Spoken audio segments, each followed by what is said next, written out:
sit down.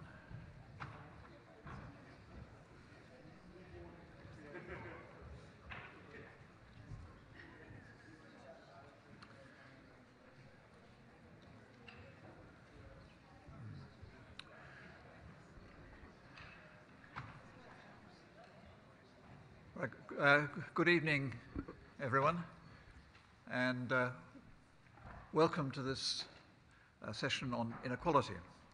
I'm Tony Atkinson, and one of the co-organizers, together with Andrea Brandolini.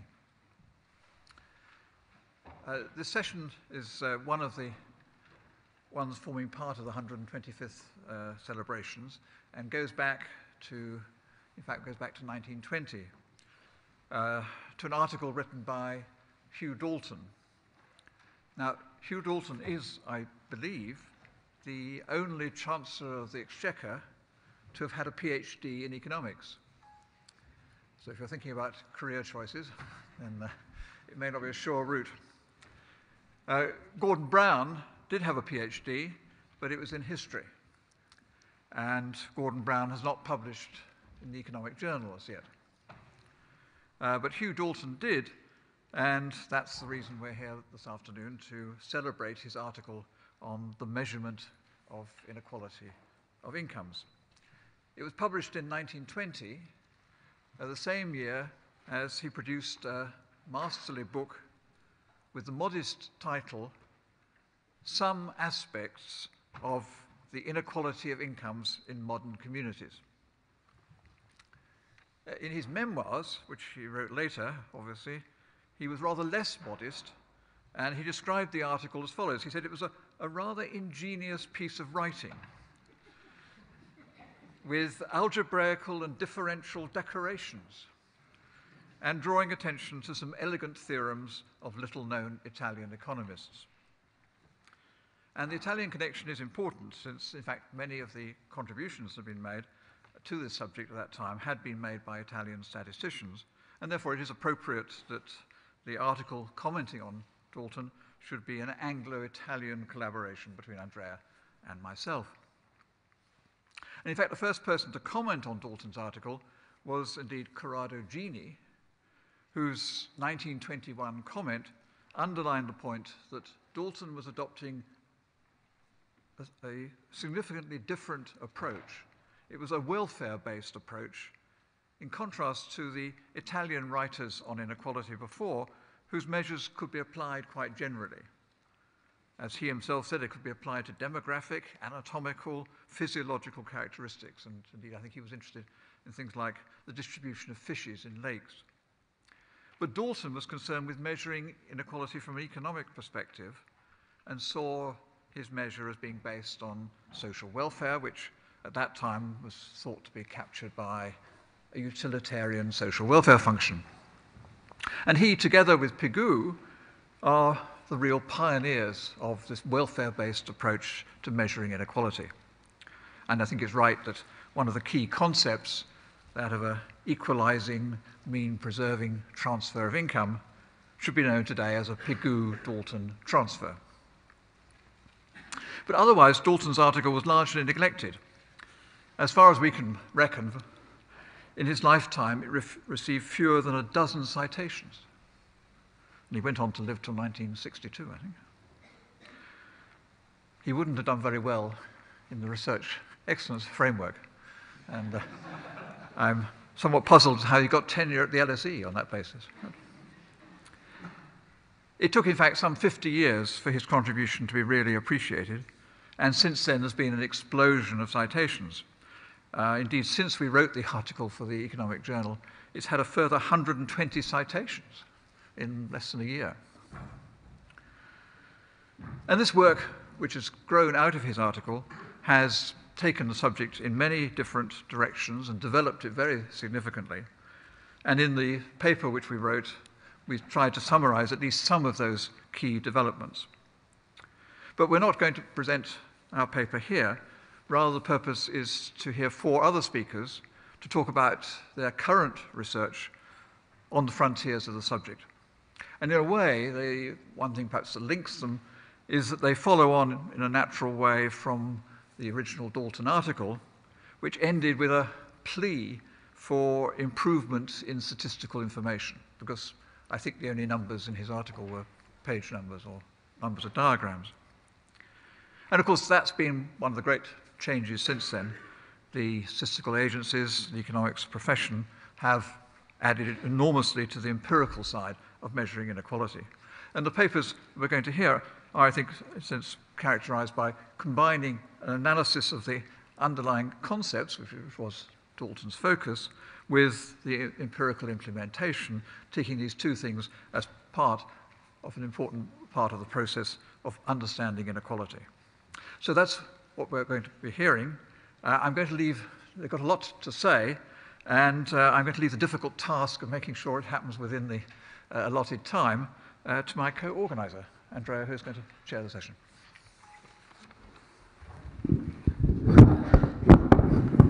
So, good afternoon. We will follow the program, and the first speaker is Tim Smeeding from University of Wisconsin-Madison. Tim, you have 15 minutes. I will cut you sharp after 14 minutes. You're going to cut me off directly or indirectly?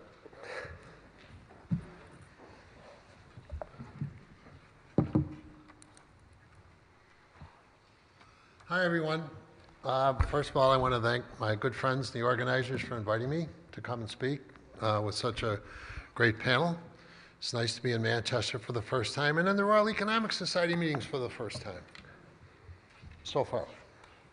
So I want to talk about Delta, Dayton, and the distribution of well-being and about inequalities. So I'm a measurement guy. I'm a data guy. I don't try and kid around.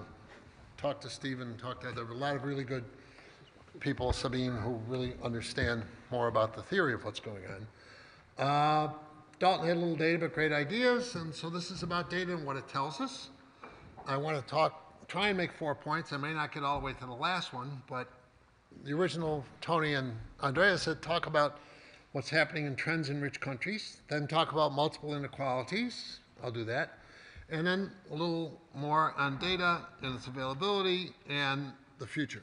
So, very luckily, I'm at the OECD this year, and I said, have you guys got anything recent? And somebody presented parts of this presentation last week at your Office of Foreign Service or Foreign something.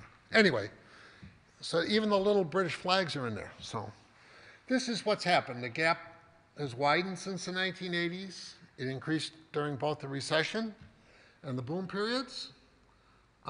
It was high before the Great Recession, or crisis, whatever you call it over here, and went bonk during it, and now it banged back up even higher.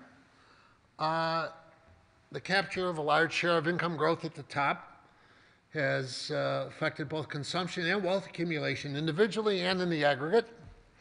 And in case you didn't know it, the distribution of wealth is more unequal than that of income. So we'll start with that. Here are the levels of inequality in OECD countries. The Gini coefficient march up the steps there, and the circles are the ratios of the 90th to the 10th percentile. And you can see England there, lagging behind Israel, the United States, close to Spain and Portugal, and so on.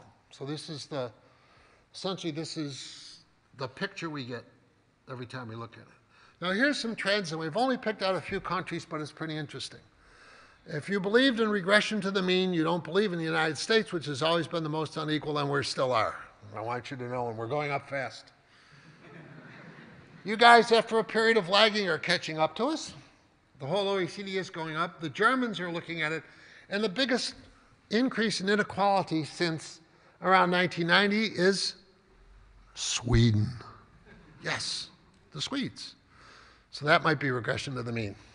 So anyway, these are just some of the patterns, and those are the income patterns. And here's the long-term paths using little arrow diagrams. And you can see the UK there. Belgium, Netherlands, and France have a little change in inequality between the mid-1980s and the current. And in Greece and Turkey, inequalities decreased, but probably along with it a big drop in everybody's income. So that's a little bit different case.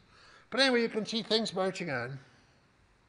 Now this is something, this reminds me, in 2009, I was at a conference at Stanford University about the Great Recession, and Tony Atkinson got up and said, you know, we've looked at this top income stuff, and People who are heavily in the capital markets and are at the top of the distribution take a fall every time there's a recession, but they always bounce back. Ta-da! Here it is. Here's the evidence. So the 2008 numbers are the change since 2009, and you can see the beginning of the recession. The bottom 90 still inching ahead, but the top one took a drop. Then they took a bigger drop in 9, and by 10 and after, this is actually 10, 11, 12, depending on the country, things are back and the top has regained its lead. So this was a brief respite, but that was about it in terms of the march at the top. Isn't this Salvatore Morelli's dissertation is on this, by the way, so there are people who are writing about this. Now, wealth is more unequally distributed than income when each are ranked alone. This is not the same people. That's the problem. You look at the top of the wealth distribution, it's not the same as the top of the income distribution. There may be some overlap, there may not be. You can see in the United States, we have the most wealth inequality. Some of it's probably because we have a good survey that measures wealth inequality. But the European banks are coming along too, and it's just a fact of life. The top 10% wealth share, 75% of total net worth. That's an amazing number. Absolutely amazing number. Okay. Now, enough of that. Let's talk about, this is work I've been doing lately. I think that income inequality is important. I've written on it for decades. But also wealth and consumption are important. You can't just look at one indicator anymore. It's about inequalities. So I'm going to look at a series of income inequality measures and then look at consumption inequality, net wealth inequality. And the idea now is you have to somehow tie the stocks and the flows together. And I'm working on a project to develop income, consumption, and wealth for the same people, the exact same people. So here's wealth inequality. Ed Wolf's written up the Survey of Consumer Finances. There's income inequality in the SCF, the next line down. Now you note, income inequality in the SCF is going up faster than the other two income inequality measures. Why? Because this survey actually has the top end. It's oversampled at the top end. So when the top end inequality goes up, you don't see it as well in the general population surveys. You do see it in a survey that oversamples the rich. So that's what's going on there.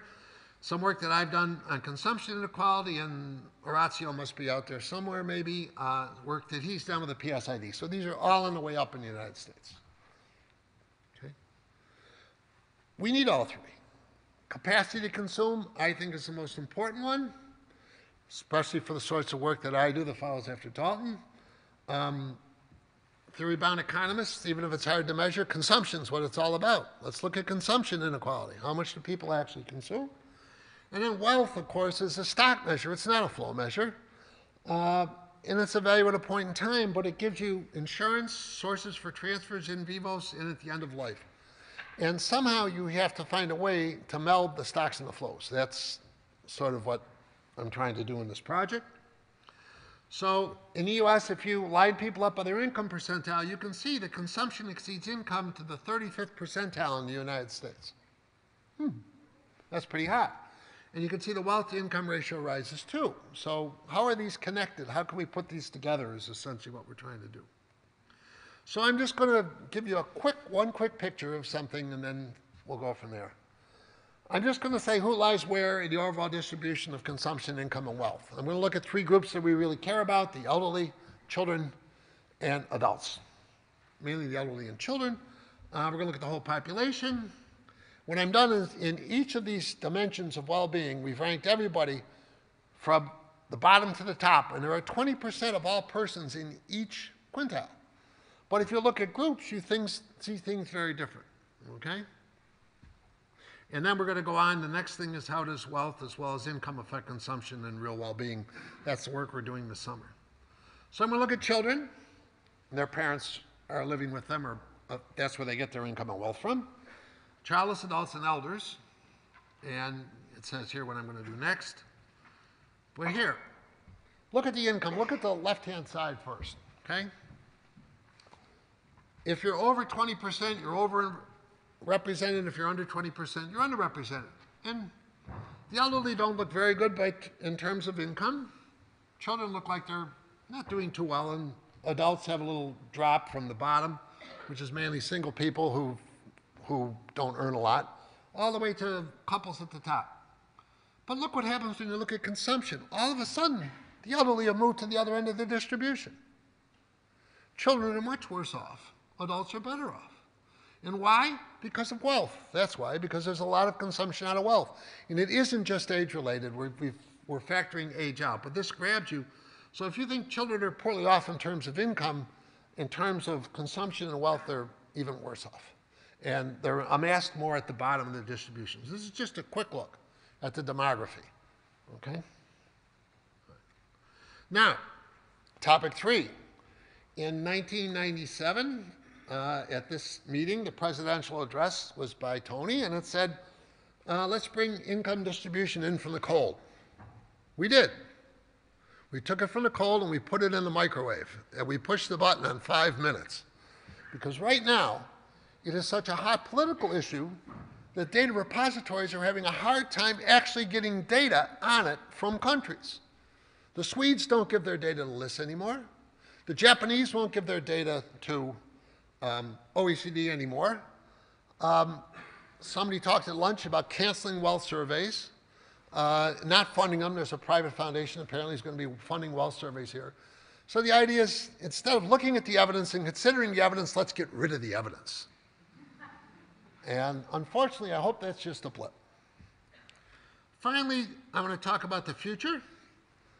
The future is using public administrative data to look at income inequality, wealth inequality, consumption inequality, certainly income and wealth inequality. I am a part of a National Academy of Sciences team in the US that wants to build a social mobility architecture, a mini registry using the census and public administrative data. And I'm going to talk a little bit about that. Ideas popular in many nations, OECD and UK, and Francois tells me France just got a hold of all of this data. It's on a confidential basis, inside restricted research centers and so forth. But why collect a bunch of survey data, which are imperfectly measured and where you've got sampling and non-sampling error, when you actually have administrative data, which is, for most purposes, much more accurate? Why bother? The Swedish income distribution survey is 1 page. You fill in your family demography and you sign at the bottom. Everything else comes off of the registers. Everything else. Okay? So this is the annals book that a volume that I just did with Dave Grisky and Matt Snip. And what we want to do is the following. This is our plan. We have the top row is the US censuses. Okay? We have a panel in the United States. Every 10 years, everyone fills in at least their demography. And so you can follow old people like me through 6 of these, and young people through 2 or 3. Every child in America has been identified uniquely since 1987. So you start out with the censuses. That's the top row. And what you want to do is something, and we're going to get to the bottom row with links, and then you plug your survey in. So here's the deal. There's something called a personal identity key, which means that we ask your permission actually to get in a number of the surveys in the United States, like the Survey of Income and Program Participation. You have to agree to allow them to link your data to administrative data. Okay? 98% of the people do in that circumstance. You find a personal identification key. So let's say you want to study mobility, and I go to you and say, when you were 15, where did you live? What were your parents' names? What was your address? What did your father do? What did your mother do? With that information, you can, with 93% certainty, find that person in the Social Security records as well as in the census records. Once you've linked to Social Security and you have a Social Security number, then you can link to IRS records, death records, prison records, all sorts of administrative data that we have. And then what you do is you've got the yellow and the light blue at the top, and you put your survey or your study in the middle. Okay?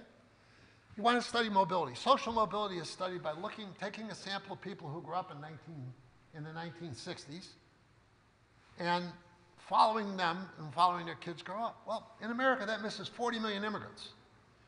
And it's history. It's history. Why not start with the current population, at least, and go back and find their parents? You could learn a lot more from that. So that's one of the things we're doing. You could use the survey of income participation, health surveys, and so forth. You can look at children and grandchildren of the current generation. You can look at intergenerational transfers in vivos and in terms of inheritances. Okay?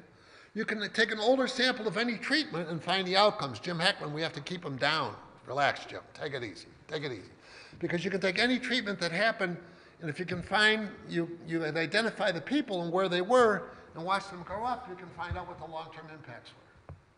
You take any panel survey, we always have attrition. People leave. You can follow the people who leave here. This is what's happening in America. You've all seen Raj Chetty's work, I assume. You've seen work that David Otter has done with Social Security Administration. This is the future of inequality research. Thank you. I'm done. Thank you. Perfect on time. Congratulations. Now, after the American in Paris, a French from Paris, Professor Bourguignon.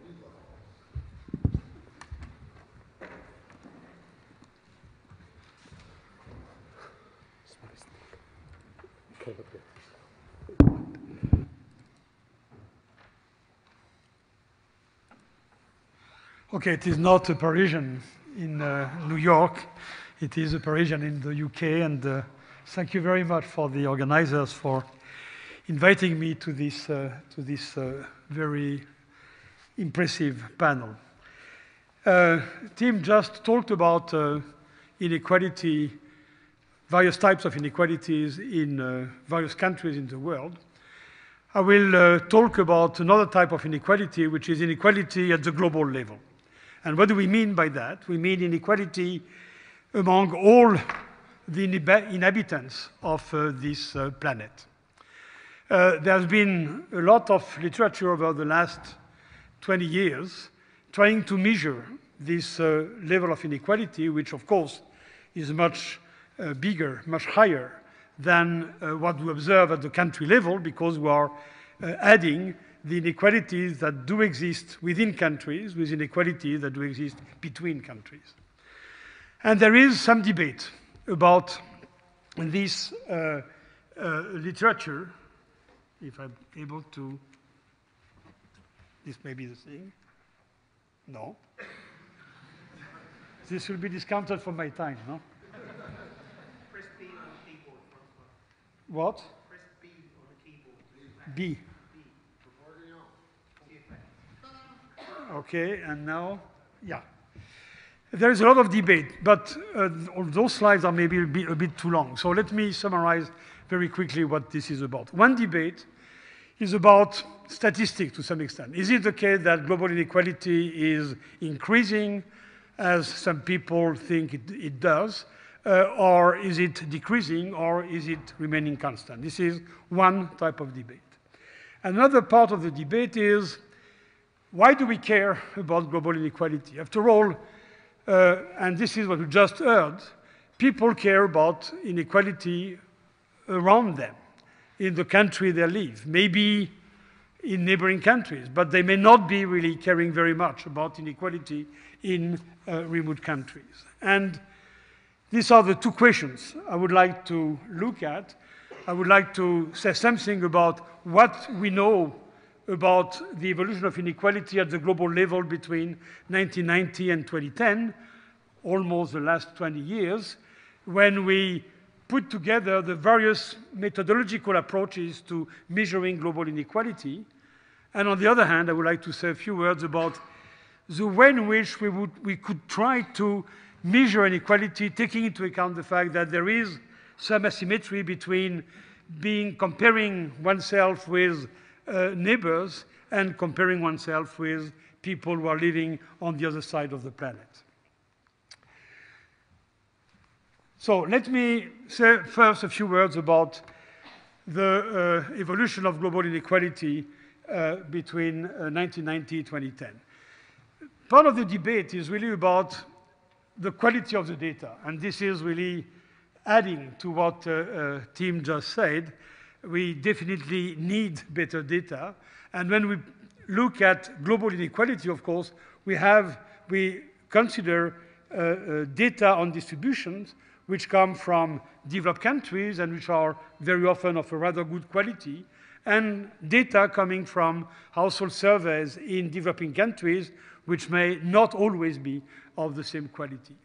And because of that, there is some debate about whether we should stick to those household survey data or whether we should try to connect those data or to compare those data to national accounts, which presumably might give a better idea about what is going on in terms of growth within country and across countries.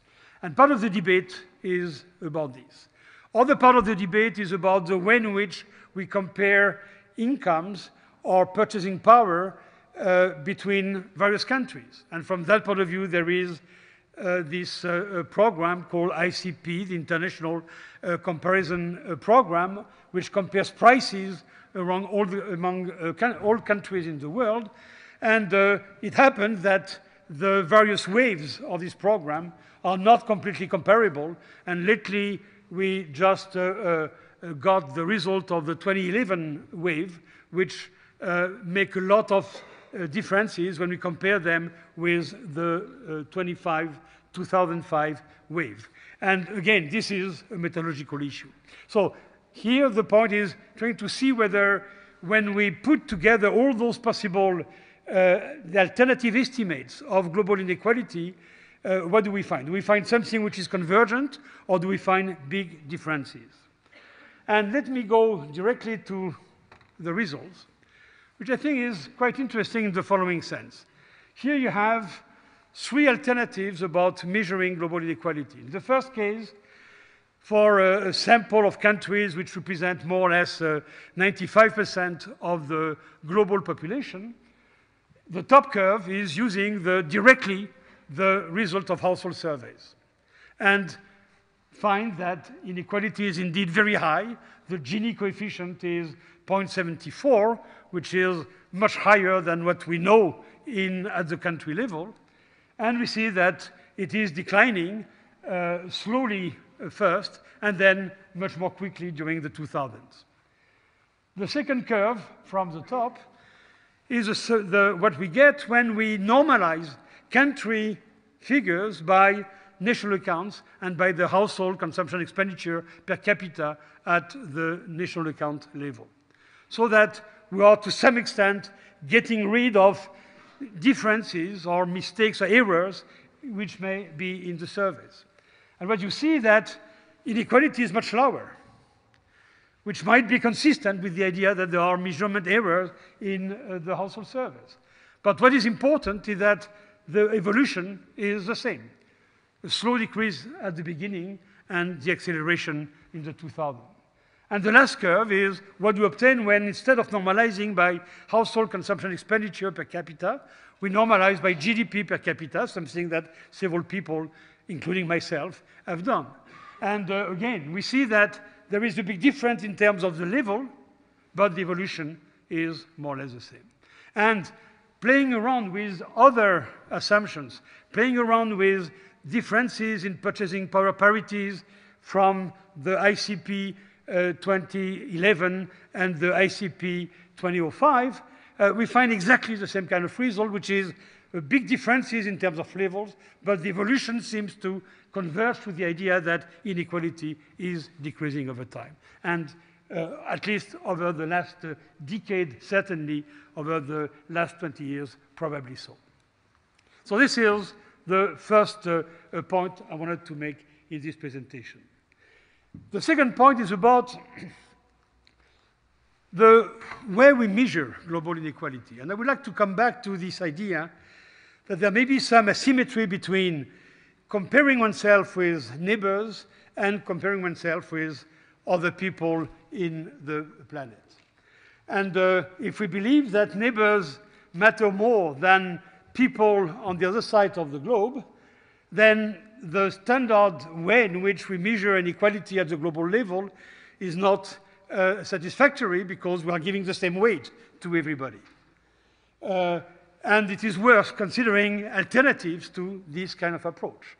And this fits very well with fundamental remark that Amartya Sen made on one property of inequality measures, which is a property of decomposability by subgroups in the population.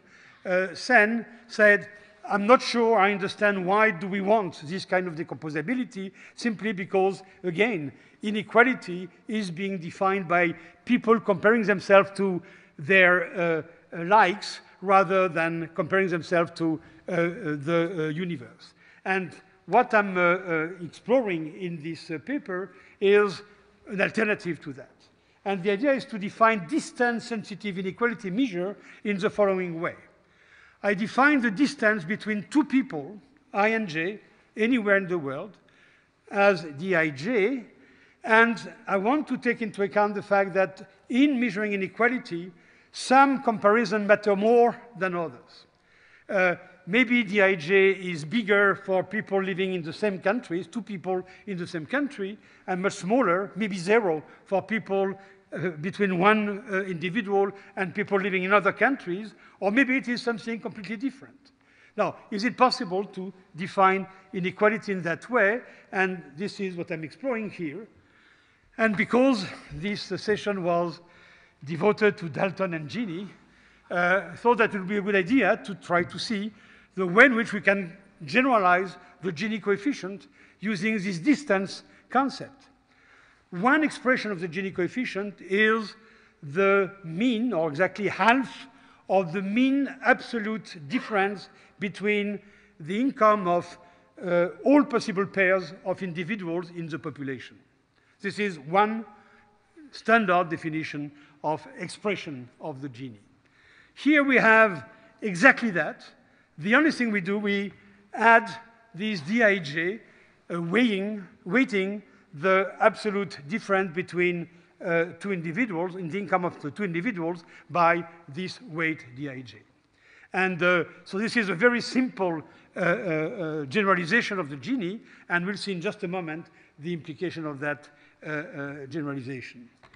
We can apply the same kind of generalization to other inequality measures. Here I'm giving the example of the tile coefficient, or the two-tile coefficient, the tile itself and the mean logarithmic deviation, where basically what we do, people are comparing themselves with an average income in the world, but this average income is not the standard average income, it is an average obtained through weighting all individual incomes in the world by this dij for individual I. And this is the definition of this y tilde I in this definition here. So it's something very simple. People compare themselves to an average, but every individual has his or her own average because has his or her own weighting of individuals. How do we apply that to global inequality? Say that when people live in the same countries, dij is equal to 1. And when people are living in different countries, dij is equal to a constant, delta, which I call the distance sensitivity coefficient. If delta is equal to 0, we're only considering the inequality within countries. If delta is equal to 1, we are giving the same weight to everybody, which means that we're looking at global inequality. But there are intermediate cases. Between 0 and 1, we'd say that this is introversion. People are looking more toward their own country than toward the rest of the world. And if delta is more than 1, it is the opposite. What do we get? This is what we get when this distance sensitivity coefficient is changing.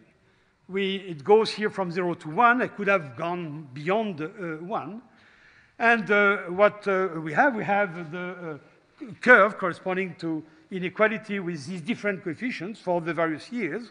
And when we look at what is happening at 1, we have exactly the same figures as the one that we have seen in the previous graph. And we have that inequality is decreasing slowly at the beginning and much more quickly at the end. But what is more interesting is what is going on at the beginning. And what is interesting is also the fact that we have this very strong non-linearity in this process. Now, I will not get into why we have this non-linearity. This is a link to the way in which this thing is constructed, but this would take too much time. But I want to insist on what is going on at the bottom. And when I look at the bottom, in order to see something, I'm looking not at the same curves, but at the difference between the curve in 1990 and the curves in later years. And when I do that, then I observe a very interesting fact, which is that when the sensitivity coefficient goes from 0 to some values, there is an inversion in the way in which inequality is changing. At the beginning, we would have an increase in inequality over time when delta is close to 0. When we are close to something like autarcy, people are only looking at people from their own country. But when delta is increasing, at some stage, we have this inversion in the ranking of the various years. So what is interesting here is that we have maybe a kind of formalization of an interesting fact, which is, or an interesting contradiction apparently, that when we talk about global inequality, some people tend to tell us, no problem, it's completely obvious that inequality in the world has been increasing, whereas some other people are telling us there is absolutely no possible contradiction, inequality in the world has decreased. Now, if those people have different delta, if they look at things with different values for this distance sensitivity coefficient, this may explain why we have these different views about the evolution of global inequality. And from that point of view, I think that we have something interesting which generalizes this approach by Gini and then others in the inequality measurement literature, and at the same time is telling interesting stories about the way in which the global inequality is changing. And I stop here. Thank you very much.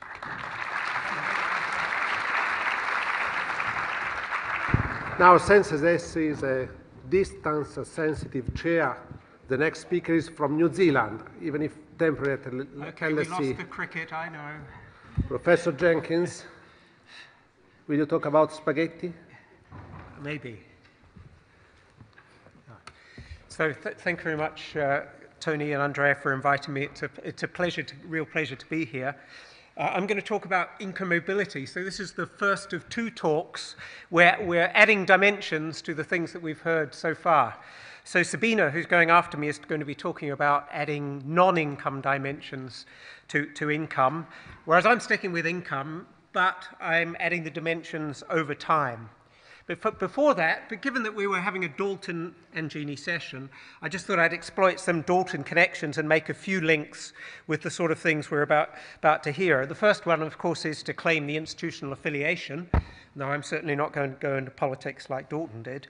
The other thing I thought was quite interesting, that we have a Chancellor of Exchequer after Labour's return to government after 5 years of coalition government. I had to say that on the first official day of UK election campaign. It's also, of course, a time where inequality, at least if we take the top income share approach of Tony and so on, where inequality was at the other side of the top income U, but about the same height. The other thing is about policies, and of course Dalton was quite famous for his strongly progressive budgets, and I've set out a manifesto there. No, that's 1945-46. Who knows what will happen in 2015-16.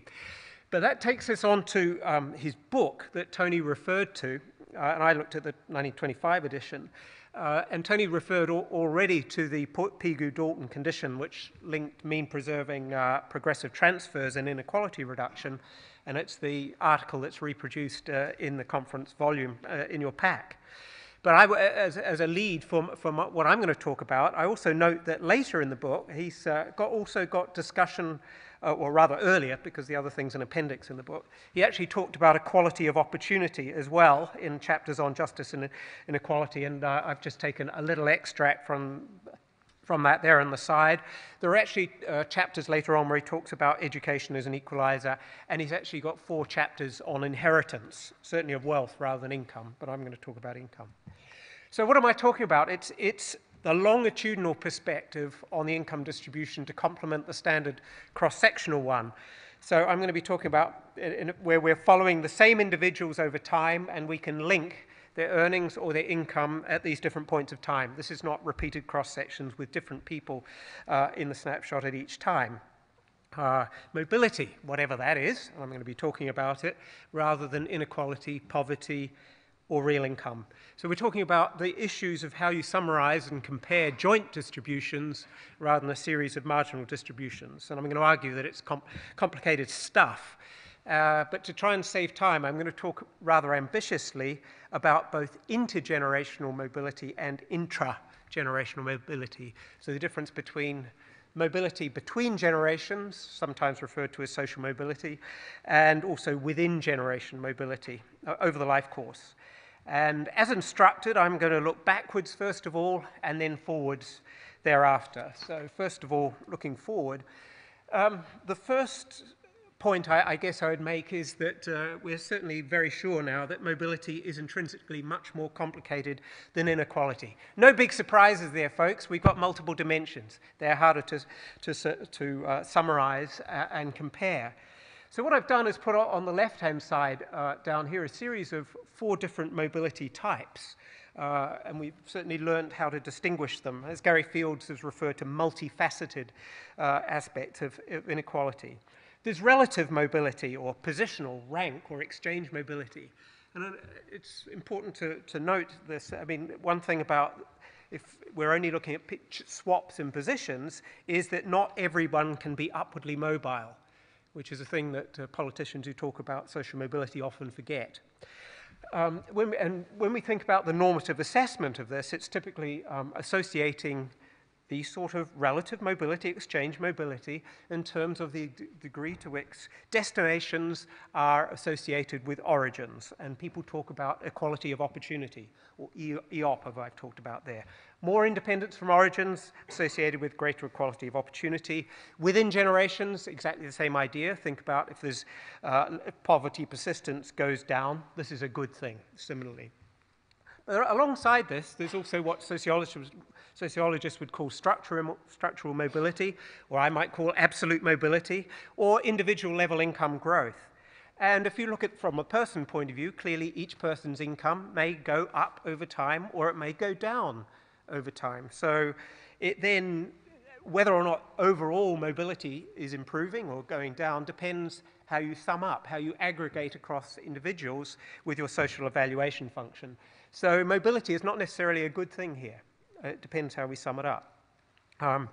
Then another influential concept of mobility is the one to do with, or sometimes associated with Friedman and others, about the reduction, the extent to which mobility reduces inequality in longer-term income, whether that means income within the lifetime, over the life course, or in a dynastic sense across generations. And this is typically seen to be a good thing if longer-term inequality reduction is desired. And a point I'll come back to is that the assessment of what that longer-term income is something rather important in terms of being the benchmark. Finally, and particularly important within generations, is the concept of income risk. Intuitively, it's very simple. It's just basically that the more that your income's moving around, the more they're unpredictable. You have risk-averse individuals. So that sort of mobility is bad. So looking at the slide, you can see that there are at least 4 concepts of mobility, maybe summarized in different ways. And the normative assessments are not necessarily straightforward. It's more complicated, and working out what to do is difficult. So what do we see? In practice, what we've seen is a proliferation of, certainly of scalar measures. That could be a good thing. Okay, people are responding to the fact that we have lots of different measures.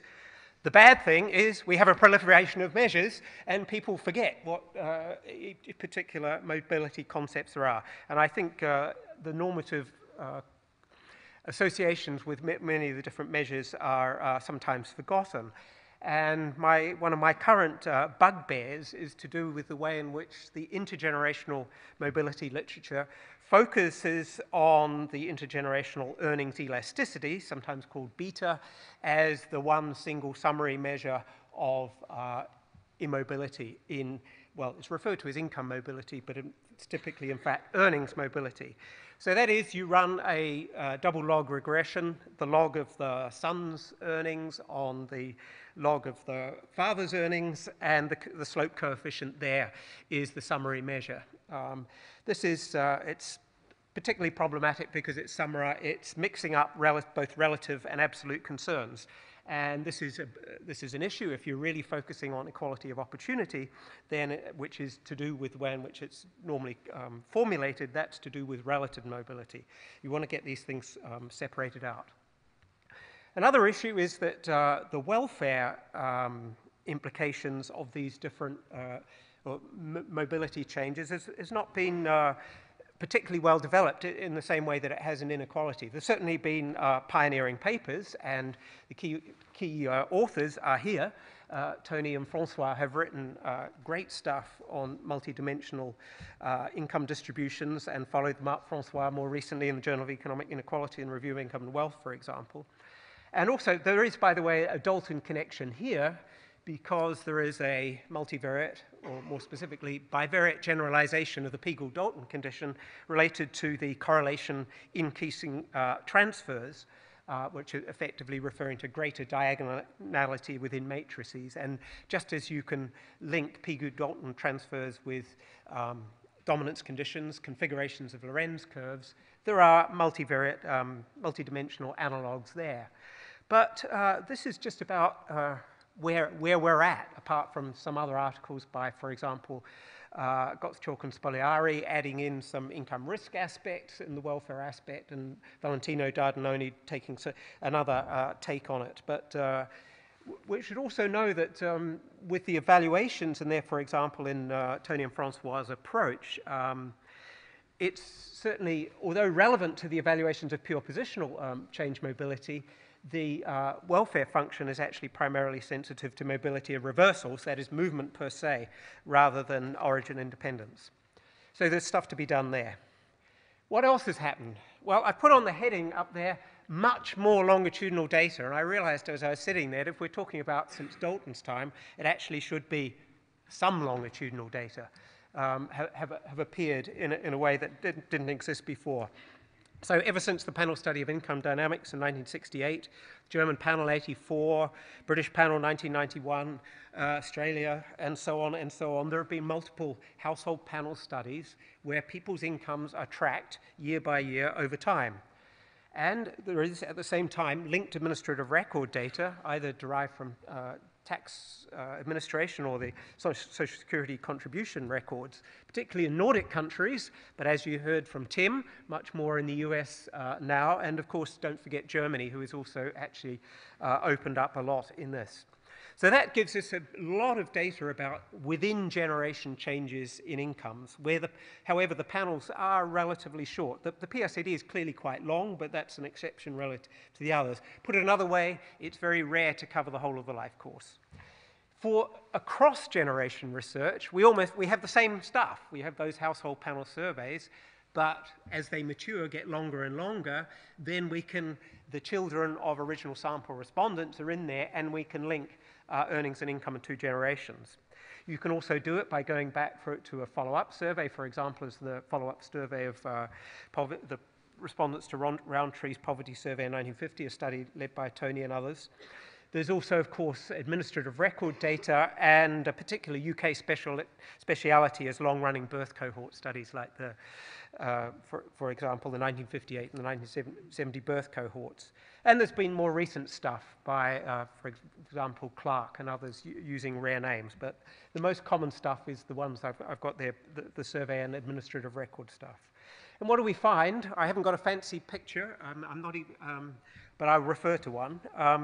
Essentially what we find, if we focus on the beta to look at the intergenerational association between earnings of fathers and sons, the association is, broadly speaking, about the same as heights.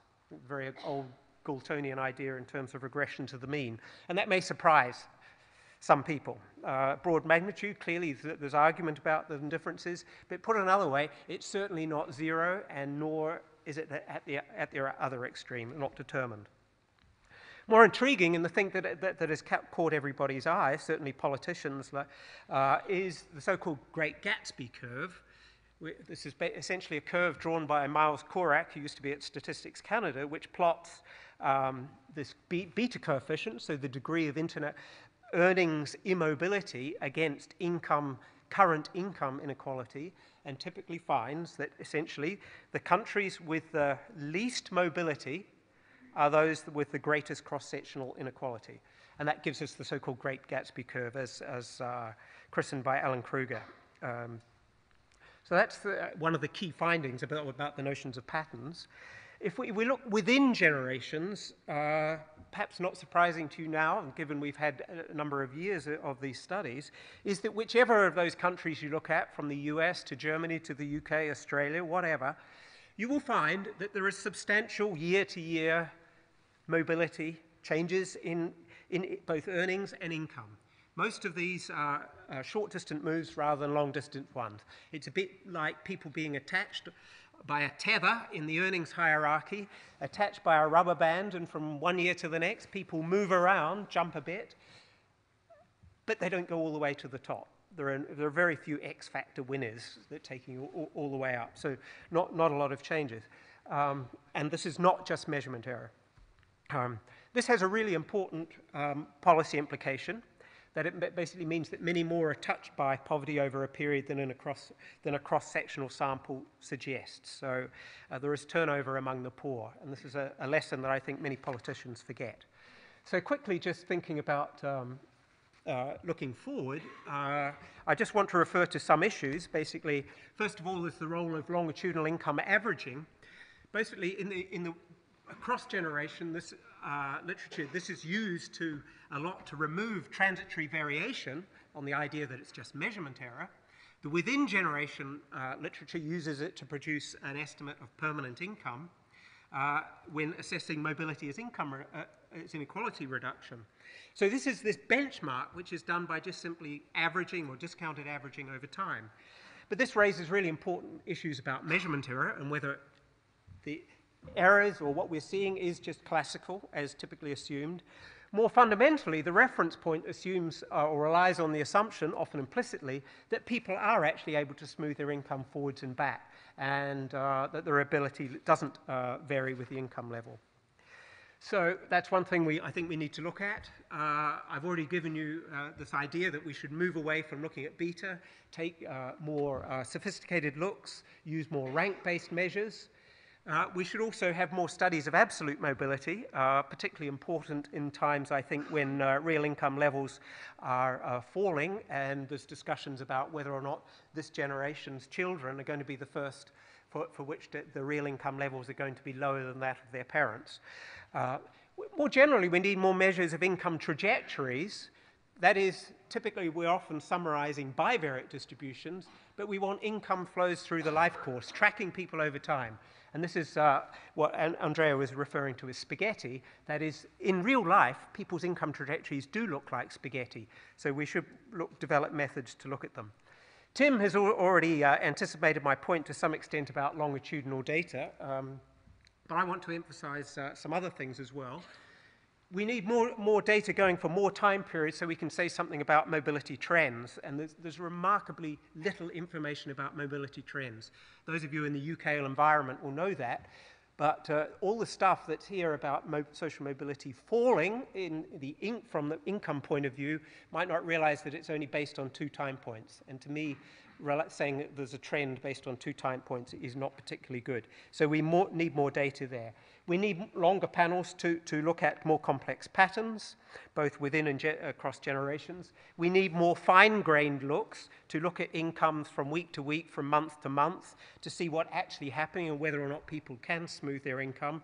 This is particularly important also in the UK context, where we're moving from, say, fortnightly benefit payments through under universal credit to monthly payments. So this really does have important things to go on.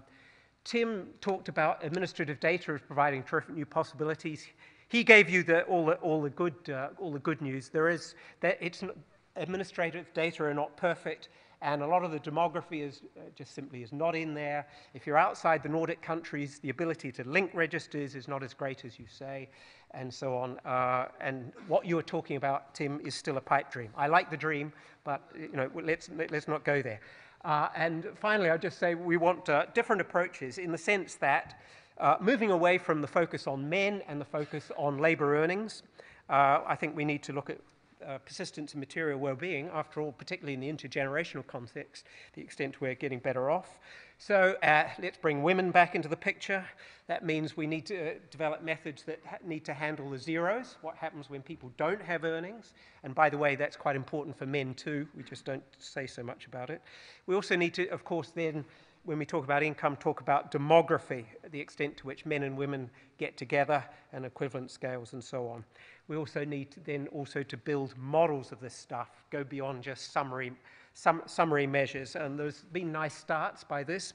Of course, the micro-simulation people who work for governments and simulate what's happening to pensions or student loans are already doing this stuff, but we need more systematic approaches, and some people have been doing that. It's complicated, hard, but it's worth doing. And there's an advertisement to a book that was edited by Tony and Francois. Thank you very much.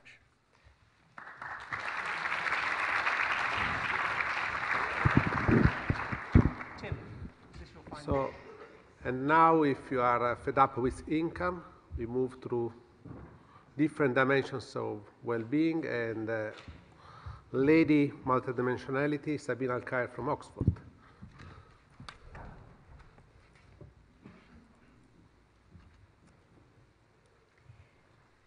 I also would like to thank the organizers very much for this opportunity. There are many reasons, of course, that Dalton chose to focus on the measurement of income inequality, but following Sen, following many others, we would recognize that if well-being is multidimensional in nature, then measures of welfare, but also of inequality and poverty, should go beyond one dimension, and also consider inequality in other dimensions and how these overlap. So what I'd like to do is explain to you some of the possibilities in this direction, but also primarily the methodological challenges and the reasons perhaps that empirical work is not as well advanced, and then direct your attention to one very crude but feasible way forward.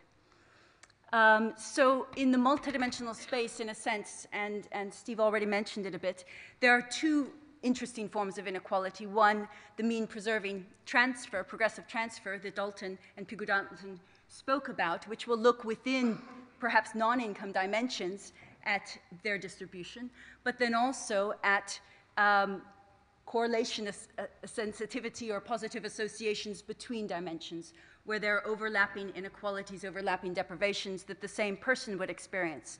So looking at the joint distribution, where joint distribution is across dimensions, not time periods.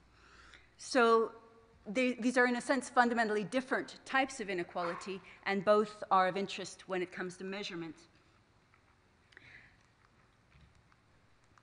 So first of all, there are three challenges I'd like to draw your attention to, and the primary one is data, but data in a different sense. Of course, we could talk about its availability, but the real problem is that in the non-income space, many dimensions are binary: electricity, insurance, pension, child mortality, access to assisted birth, or categorical or ordered categorical ordinal data, type of water, sanitation, immunizations, completed housing, quality of occupation, or disability. And many of the methodologies that have been developed are appropriate for cardinal data. There are also much more demanding roles of weights when there is an aggregate measure which is across distributions of ratio scale variables.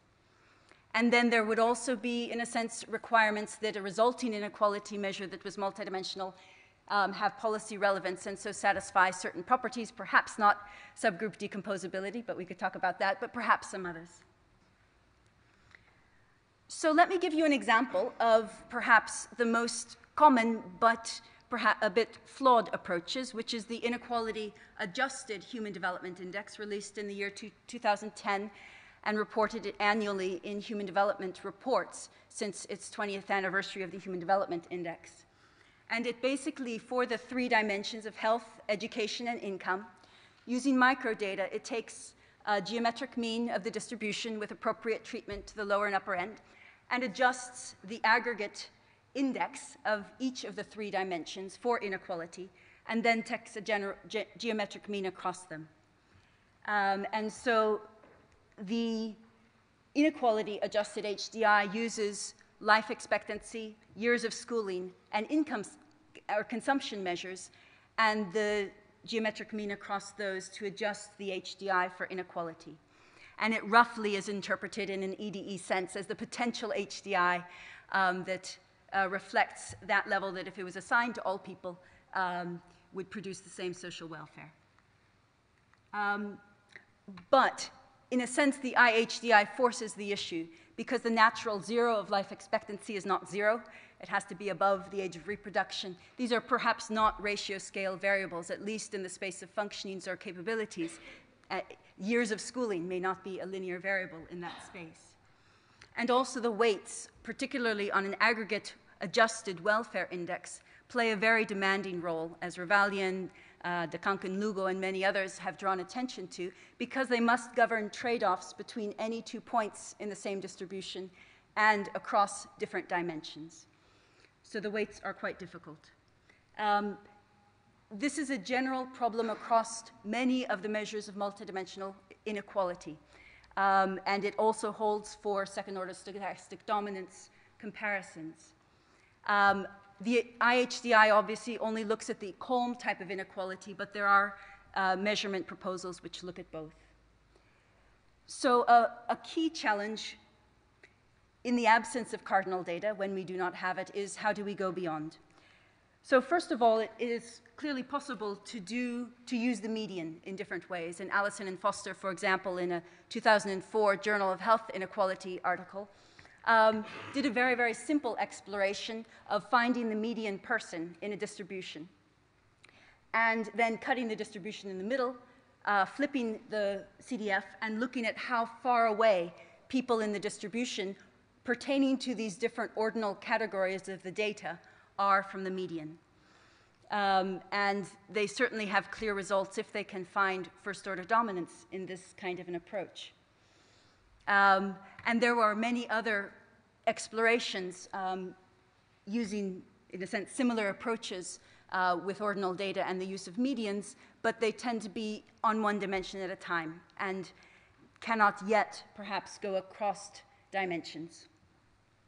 And so what I would like to spend most of the time doing is suggesting, in a sense, a very preliminary and a very crude but empirically feasible way of going beyond these methods.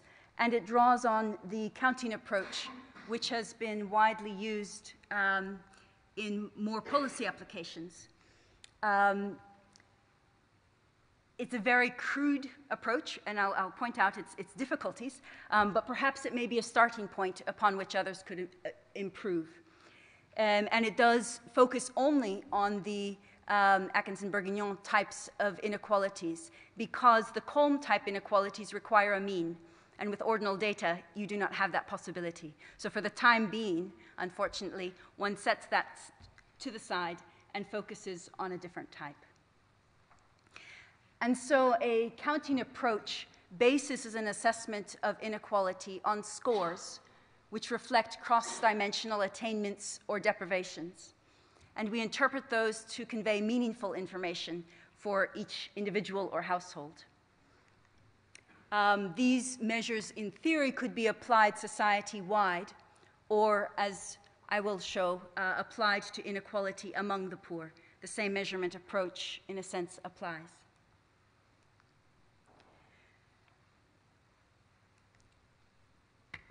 This counting approach we came to in part because it's also an approach we've used in some work on measurement of multidimensional poverty, in which this multidimensional poverty measure that we developed does not reflect correlations across dimensions, and so there is a need for a separate inequality measure to do so. but it also sensitized us, in a sense, to the feasibility of using counting-based approaches for national poverty measures, but also in Bhutan or Ecuador or Bolivia, countries that are comfortable with the idea of sufficiency, a censored well-being indicator. And it can be extended for use with panel data to look at chronic work.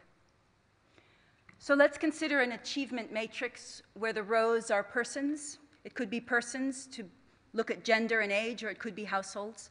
And the columns are the different dimensions of well-being under consideration, which could be measured in a mix of cardinal, ordinal, binary data, or one of those alone.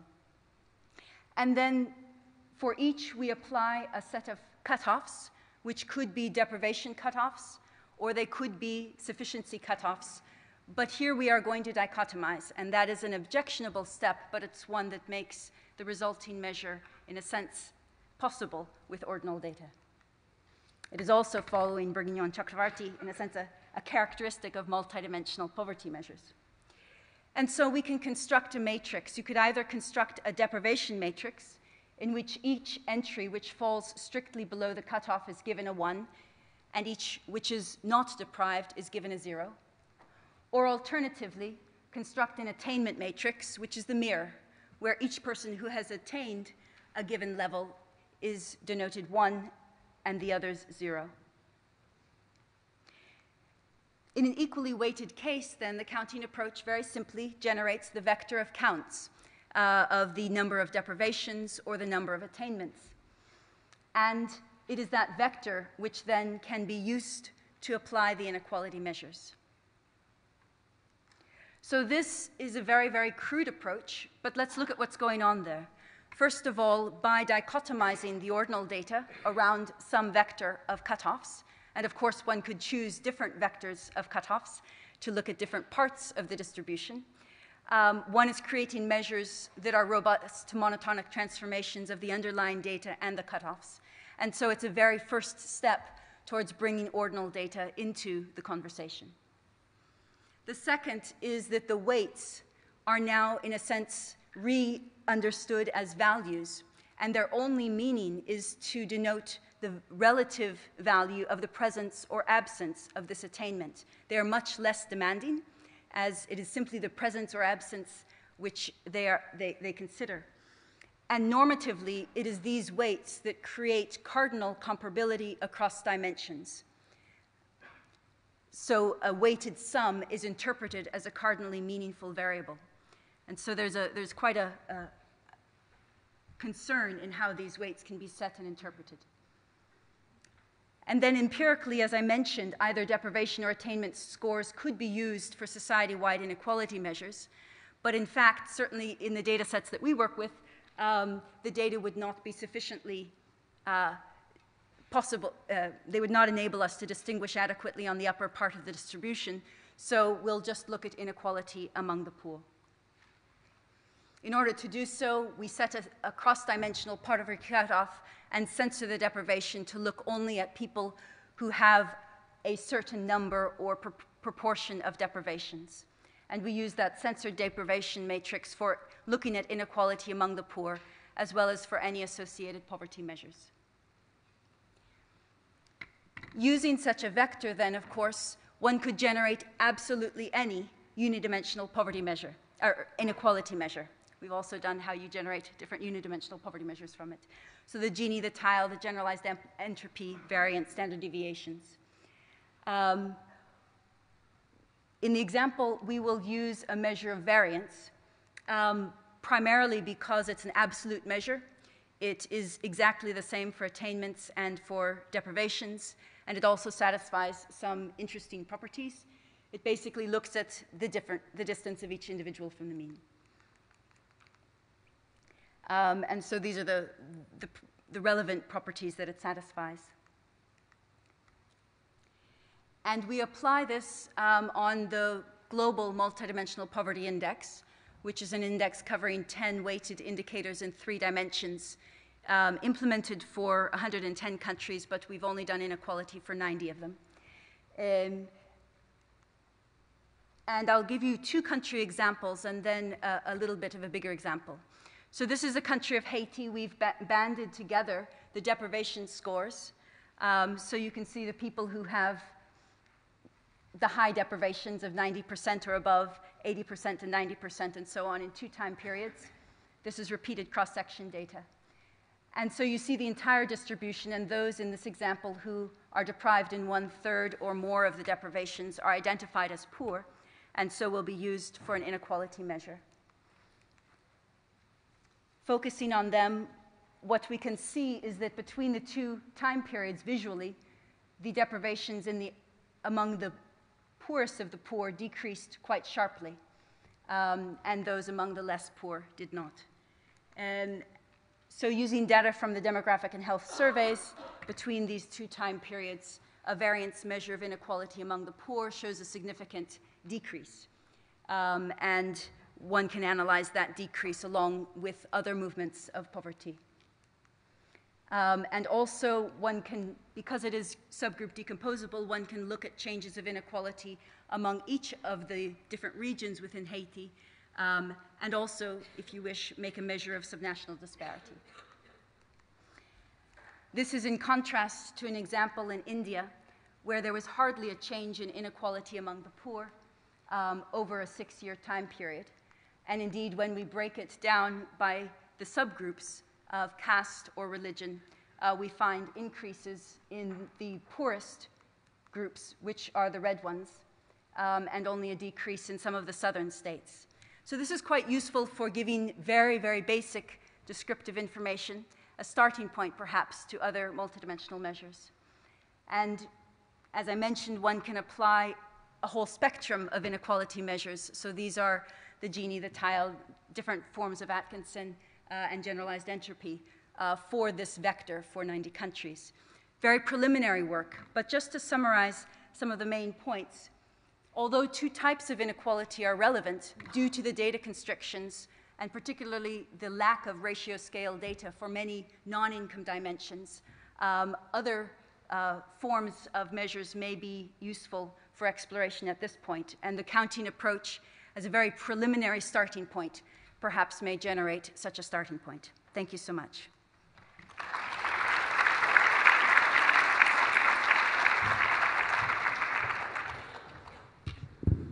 Well, we now have 12 minutes for discussion before the end of the session. Any comments? Question?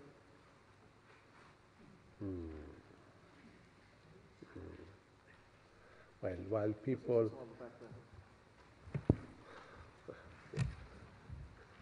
I didn't see it. Hi. On the issue of measurement, when Francois was looking at the way of weighting it, and you were choosing to put a different delta on other countries, so clearly then we have a strategy, if delta is positive, to reduce inequality just by redrawing country boundaries, right? So I would have thought that a measure really should be looking at weighting it on the... this is all on the supposition that there's some kind of externality from other people's income via the utility function, right? Which kind of would suggest that the point made earlier about covering up inequality data, if the externality is happening through observation, suggests that we should stop people from seeing that they're unequal. I don't think that, but I feel like there wasn't much of a discussion of the relationship between how inequality is bad and the ways in which we should measure inequality. And I was wondering if you might have some thoughts on that. Should I? Do you have the microphone? Okay, yes, thank you. No, you're absolutely right that with this kind of inequality measure, we should reconfigure countries, and probably would be reducing inequality by changing the borders of countries. Now, the point is that this measure tried to address a subjective dimension of the inequality discussion. And the subjectivity is basically that. It is basically the fact that because I tend to compare myself with people who speak the same language, who are close to where I'm living, I'm very biased in the way I estimate the kind of deprivation I may have with respect to other people. So I completely agree. I mean, the fact that this is something which is subjective, and this is the reason why I ended saying this may be the reason why some people have different views about the way in which inequality is changing in the world, basically because they don't give the same kind of weight. So there is a subjective dimension, there is no doubt about that. I didn't try to justify that measure saying that there is some objectivity. And in any case, these DIJs, those distances, you can do with them whatever you want, okay? So it is a kind of general structure for inequality measures more than anything else. Any other questions? Well, I have one for Francois again. Francois, what's the relationship of your distance-sensitive measure and the Esteban array polarization? I mean, in many ways, they are similar. You can interpret their measure of polarization in a similar way. No, I'm not sure I agree, because if you decide to define the DIJ in relation with incomes, which would be typically what Esteban and Ray would do, you would be saying that you are feeling close to people who have more or less the same income as you have, and much further away from other people. Now, if you introduce the possibility that DIJ will depend on income of individual I and possibly individual J, then you will generate a completely different thing. For example, if DIJ is increasing in YJ, you are generating all the generalized Ginis. You find, I mean, the same, if you expand this formula that I gave in the standard way, then you'll find that this is Itzhaki, etc., kind of. So I'm not sure that this is what we want to do. I mean, playing with incomes, we know how to do that. I mean, we have done that for the last 100 years, I mean, going back to Dalton. But the point here is to introduce another dimension. I mean, it's close to what Sabina did. It's really to introduce another dimension, which is, do I care or not? For example, the other example I would give, maybe it is a better example than global inequality, would be within a country, do people compare themselves across age groups or not? If I am poor or if I am rich, and I'm looking at somebody, okay, I am among the old people, so I was about to say somebody much older than I am, but I'm already old, so, but let's say that somebody 30 years old is looking at somebody who is 60 years old. Does it matter really very much that there is a difference in income between those two people? Because the individual at 30 years, and this is something linked to what Stephen said, might very well think that when he will be, or when she will be 60, she might be at the same level. So again, I mean, there was this old story about trying to decompose the Gini or inequality by age groups. I mean, I don't remember the Parkin, which was completely wrong. I mean, one of those papers where Paglin, yes. But behind that, you have exactly that. I mean, you have a problem of comparability, and DIJ is exactly about this.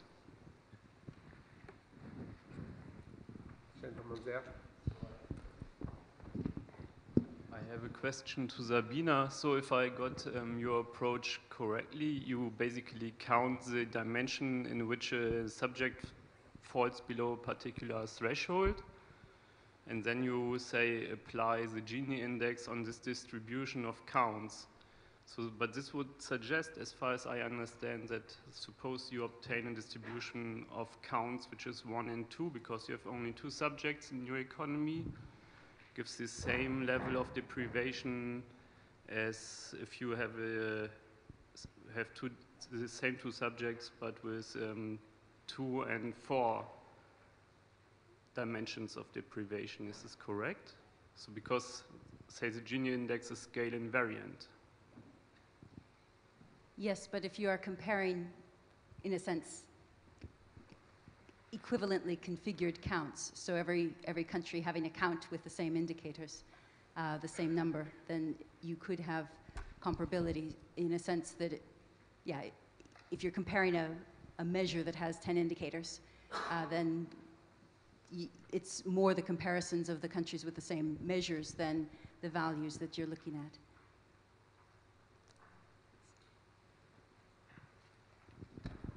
Any other questions?